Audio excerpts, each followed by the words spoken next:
There's been a lot of talk about the offense. What are you looking for from Alabama? Well, I'm looking to see if TJ Yeldon, I want to see his health. I want to see, does he have the explosiveness back? Been playing through an ankle injury and looked like the time off, he should be more explosive in the run game. Nicole, obviously Amari Cooper, Heisman finalist. What are you expecting from him? I'm expecting a big game. I mean, even with a month to prepare for him, he's still the best receiver in the country and nearly impossible to cover. Very few teams have had success against him, so I'm expecting some big plays from Cooper. And let's not forget about Blake Sims.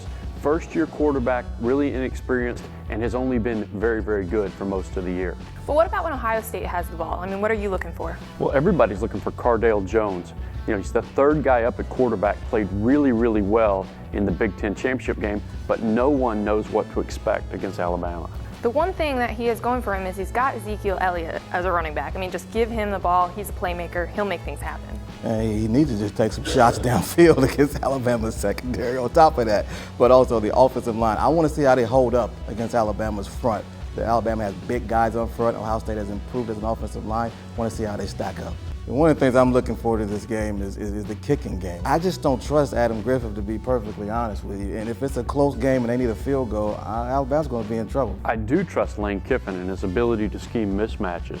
We saw that when he was coaching as an assistant and a head coach at USC, and we've really seen it this year with the personnel he has at Alabama. Now he's had a month to prepare for Ohio State's defense. We're going to find some times when he puts the Buckeyes in a bad spot. Well, I think on a broader scale, what I'm watching is how these players handle mentally this new playoff. They've got 2 games. Usually this would be the be-all, end-all.